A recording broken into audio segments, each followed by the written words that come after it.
We all remember last year, one of the games we talked about a lot was MindsEye. MindsEye, the hotly anticipated game from Build a Rocket Boy. It was promised to be a game that could hold you over until GTA 6 came out. And it initially started as part of the Everywhere platform, Everywhere game thing. And the Everywhere platform was effectively supposed to be, as far as I can tell, a Roblox-like system or a Fortnite-like system, where it's a platform for you to build and create your own games. This is the trailer from like 2023, I think. Yeah. And it never really made a lot of sense. It was clear they wanted this to be like a Giga platform. They wanted it to be the Roblox platform that you can build your own levels, your own game systems. And so players can create content. They get a little sliver of that, no doubt, but that's what they were trying to do. At some point, it appears money started running out. So something they showed in this trailer, you can see the most rewatched section of this was over here. And it's because they showed something. What is that? Well, that was one of these games within the game that they showed, and that was the game MindsEye. So what happened over the next 2 years was it appears they started to run out of money. So they set Everywhere, the platform, aside, and they focused just on MindsEye, with the hope being that MindsEye would generate enough money that it would bankroll the creation and building out of that platform that could then be used to generate tons of money, right? Because Fortnite is successful because they have Fortnite money. That has allowed them to have like the Lego modes and the survival modes and all the other stuff that they have. But they have to start with a really successful game that makes a crap ton of money, right? You need that. And they didn't have it. But their hope was that MindsEye would be that. MindsEye eventually launched. We all, I think, remember how that went. Not great. It was I think it did end up being the lowest reviewed game of the year. It was just buggy and broken, and it was not ready. And there were talented people working on it, and parts of the game I think were genuinely interesting and could have been really good. But it just was not there. And there were all sorts of stories of misconduct and mistreatment from executives. The studio was in like a widespread crunch culture. It just seems like across the board, it was a bit of a dumpster fire. Bearing that in mind, there was also a preview event, which I did not go to, but Mr. Matty Plays and I think Spawn Wave both went to it. And they made videos about their experience, and it was a hands-off digital event where you got to sit and watch somebody at the studio play MindsEye. And they said in that preview event, there were 2 separate events where like they had to toggle on with console commands, God mode, to get through certain portions of the game because it was so like unbalanced. It wasn't balanced. So they had to turn on God mode to get through the levels. And this was at a preview event where they're presumably showcasing the best that they have to offer. And that's what they had. It was a total dumpster fire. And I made videos talking about how this doesn't make sense. This sounds terrible. You should be very skeptical of this game. And amazingly enough, they received the feedback, they listened to it, they made the game better, and it launched to overwhelming success. No, they started to claim that this was part of a grand conspiracy. It was insinuated by, I believe, the CEO of the company, or the co-CEO of the company, that these attacks from YouTubers, which is quite pointedly at myself, Maddie, and Spawnwave, who were making videos talking about this, it was insinuated that we were part of a conspiracy paid off by their competitors, and it was heavily suggested that it was Rockstar for GTA 6, and that we were being paid by Rockstar to bash MindsEye and make it fail so that GTA 6 would be extra successful, or because they were afraid of MindsEye, they needed to put it down or something. Like, delusional stuff. Delusional. If you think that MindsEye was a threat to GTA 6, I don't know how to help you, bro. Like, that is crazy. That's insane. Okay, it just is. So the game launched, it flopped and didn't do well. They did go back, they've done some updates, they've tried to optimize it and add some new systems and stuff, and you know, maybe eventually gets to the point where it's like a solid game. It strikes me as one of those 360 era games that's just like, you get it on sale at GameStop, you play it a little bit, you put 10 hours into it and it's not great, but it's like, it held me over while I was waiting for that other game I'm looking forward to a lot. That's kind of what I interpret it as. And maybe when they fix it up, it can get to that like 7 out of 10 range, a C plus or something. But as of right now, I think it's more of a D. It's just still kind of buggy and broken. Maybe it eventually can get there, but it certainly was not there at launch. Well, why are we talking about it today? Well, for promotion of all of this, there was a partnership that was penned, okay? There was a partnership penned and established between the developers at Build a Rocket Boy and the crew over at a little company called IOI, okay? This was the event, IOI Showcase 2025. Now, I was shocked. They invited me. I was very humbled. Honestly and truly, I was humbled because I was like, after all of the boondoggling I've been doing, they want me there? Really? And it was, honestly, there were a couple of moments that were a little, it was thoroughly interesting. It gave me Ubisoft circa like 2014, 2013 vibes, like old school E3 presentation vibes. It was fun. And like, it was just quirky and clunky. It was very funny. But they actually brought people on to talk about MindsEye and to do a gameplay demo. Specifically, they had Adam Whiting, who was the assistant game director. And I felt genuinely bad for him because it kind of felt like he was being thrown to the sharks. This launched like a few days after this showcase. I think this was on June 6th. And I think MindsEye launched June 9th. So it was like right before. And so he came up and he tried to showcase the game as best he could. I'm sitting right up here. I think that's my head right there. Is that me or is that Jake? I think that's Jacob. I can recognize him by the beard. And I must be right next to him. Yeah, that's my forehead. That's my 5 head right there. Right there. You see that 5 head? Can see it from a mile away. Right there. Enhance. Oh my God, it's Jason Bourne. Or maybe on the other side? I have no freaking clue. I'm pretty sure that's Jacob though. So we saw this, they did the demo, they showed all this, but it was surprising because IOI, like they had 007. They had a pretty massive game to showcase, and that kind of dominated the discourse, certainly when they all went up on stage. And so it's kind of awkward. They had Mads Mikkelsen out there, the original voice actor for Agent 47, and Hakan, the CEO of the company, technical directors, and all these guys. And then was it Adam? The Mr. Whiting from Build a Rocket Boy, he just had to sit up there while all of the questions that came in were for 007. I did feel bad for him. But this, I got the vibe that there was a partnership between IOI and Build a Rocket Boy, where IOI gave them some of that sweet Hitman money. And he gave it to them because he was like, this is Leslie Benzies. He's a former Rockstar guy. He knows what he's doing. I'll invest in them and publish their game to help them out. MindsEye ended up being a disaster, and it kind of looked badly on IOI. But I thought that maybe that's why they still invited me, even though like this guy's company was suggesting that I was a paid Rockstar agent to like bash the game. Like, according to this guy's boss, who is not here, I was like a secret undercover hitman for GTA 6 to bash Build a Rocket Boy's game. Like, that's the level of insanity we're dealing with, but that's what like his boss was saying about me.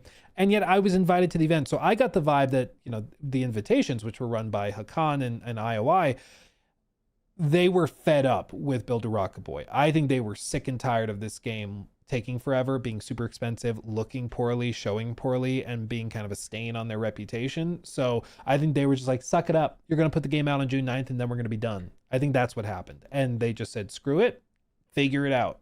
No more dragging your feet. We're going to invite the Rockstar Insider. I think that's what happened. Okay. I think that's what happened. So I think what happened in the aftermath is they launched the game. I think they were fed up with how Build a Rocket Boy was taken and not really giving them anything back, and so they decided to just move on. Also, yes, I sat within 10 feet of Mads. Yeah, he smells like a lovely mixture of cologne and cigarettes. It's very, very suave. Very suave. He seems like a genuinely cool guy. When I was in Copenhagen, because after this event, they also invited me out to Copenhagen, where I got to meet Hakan and those guys for the 007 game. But when I was out there, I was talking to a local who'd said, yeah, no, Mads lives in Copenhagen for portions of the year. And they said that he will go out and like, he'll sit outside of his house. You know, it's like one of those townhome looking things. And he'll just like sit out there in a robe and just like his PJs, and he waits to have like cigarettes delivered to him, and he'll just like talk to people that are walking by as they're doing. He gets his cigarettes and he goes back inside. They said he's just like the most chill dude. You'll see him all over town. He's just like sitting on a park bench smoking, looking at the ships go by. Like he's just a really cool, down to earth dude, which I think is funny. Probably Tabasco cologne. Tobacco cologne. I read Tabasco. I was like, what? So apparently Mads is like one of the most chill dudes ever in day-to-day life, and you see him all over the place when you're out there. Yeah, he's a chill dude. So it's Hakan. Like all of these guys, genuinely really cool dudes. I don't know like these guys specifically, but Hakan was also super cool. I mean, he's an OG. He is the founder and CEO of IOI. So all the way back to like Freedom Fighters days. I mean, he's an OG. And all of the people in Copenhagen, when they get really excited, they talk in even quieter tone.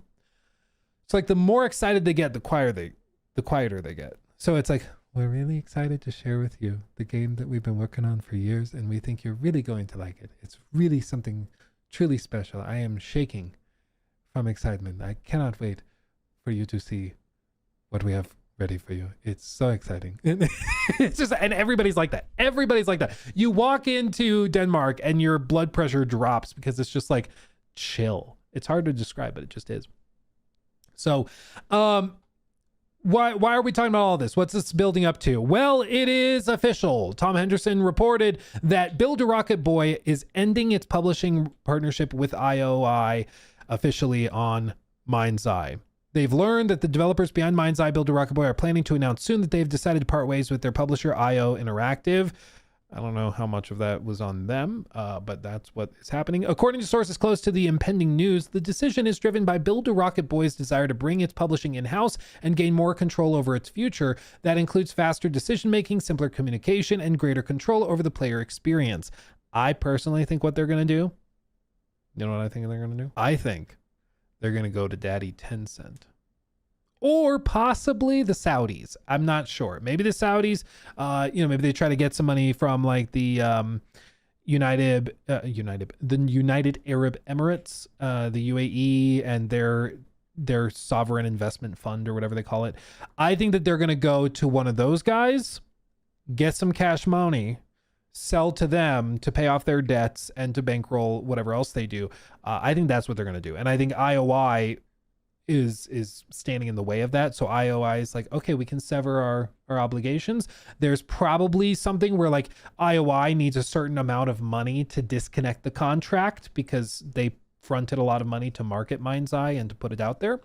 And so they need some cash, and Build a Rocket Boy is making that happen to try and then go to a secondary source to get some of that money. Because I don't think they have the cash to bankroll the operation for whatever their next game is, or rebooting MindsEye or whatever. I don't think they have the resources. So I think they're going to go to another big company like a Tencent and try to get bought out. That's my suspicion. They say, as part of the change, it said that the upcoming MindsEye X Hitman crossover, which was announced during 2025 Summer Games Fest, will no longer be taking place. Shocker. Instead, Build a Rocket Boy will continue focusing on more fixes and content updates to build out MindsEye. It's understood that the decision to part ways is Build a Rocket Boy's rather than IO Interactive's. That would be interesting. That would be very interesting. Why would IOI still want to be attached to it? I don't know. I don't know. Maybe there's some clause in the contract where like if they can't pay IOI back for the money they spent publishing the game, that IOI absorbs the company or something. I don't know. Maybe there's some deal there that Build a Rocket Boy is trying to get out from under. I'm not sure. It's very interesting. It's very, very interesting. MindsEye launched in June 10th, not June 9th, June 10th to horrible critic reviews, with just 6% of critics recommending the game and receiving mostly negative to mixed reviews on Steam. Prior to the game's launch and just a couple of weeks earlier, Mark Gerhard, the co-CEO of Build a Rocket Boy, took to Discord in a Q&A to claim that the negative pre-release reception of MindsEye was part of a paid campaign by a third party to make, quote, a concerted effort to trash the game and the studio. And he also heavily implied that it was originating from Rockstar. Build a Rocket Boy remained mainly silent following the game's release, instead focusing on trying to fix and improve the game. Co-CEO Leslie Benzies reportedly told staff on a call 1 month following the game's release that 300 developers were at risk of redundancy or firing, saying, quote, the studio and game struggles, end quote, were due to, quote, internal and external saboteurs. Bro? What? Like, all of the executive team at Build a Rocket Boy, dude, all of them were like straight up conspiracy theorists saying the reason our game failed was not because it wasn't ready and it was buggy and broken and bad. It's because we had internal saboteurs. It's just insane. It's outrageous. You know, like how sensitive is their ego that they're having to deflect criticism like that? Like it couldn't possibly be that the game was bad. It had to be that we had saboteurs. And it's cognitively dissonant too, as well, because like they're actively saying they need to build it out. They need to add content. They need to do all these things for the game. And yet they say that it failed, not because the game wasn't ready, but because of saboteurs. Like it's just insane. So this is happening. They're separating and severing their partnership. Their sources are indicating it's Build a Rocket Boy's choice to sever ties, not IOI's, which is interesting because I'm trying to figure out what benefit IOI would have to retaining that relationship. If I were them, I would think that I'd want to sever it. And I mean, they're kind of like an albatross. They're an anchor holding you back. I would pivot away. So it must be some sort of contract element where maybe there's a benefit for IOI retaining publishing rights to it. Maybe some, I don't know. Some long-term benefit. I'm not sure. But Build a Rocket Boy wants to get out from underneath them and do their own in-house publishing, which makes sense. But with these types of contracts and deals, I'm sure that there's some cost for severing that relationship. And maybe that's one of those things where they have to pay some fine for termination of the contract, which is pretty standard. Like if I do a sponsored video for something and I decide I don't want to do this anymore, often I would have to pay a penalty. So if there's something where like I agreed to do an I tried video on the main channel for X game, and I decide, you know, a day before or a week before, actually, no, I don't want to do it anymore. Maybe there's some news about the game. Maybe I find out something about the game I didn't know before. And I say, you know what? I don't want to do this anymore. Often I would have to pay a penalty out of my own pocket for breaking contract. And I wonder if something similar is happening here where they have to pay some cut to IOI for separating. Honestly, it seems like it's probably better for IOI. I wouldn't be complaining if I was them, but that's what is seemingly happening. So there you go. Build a Rocket Boy is breaking free. I want to break free. It's happening. It's happening. He took my thing.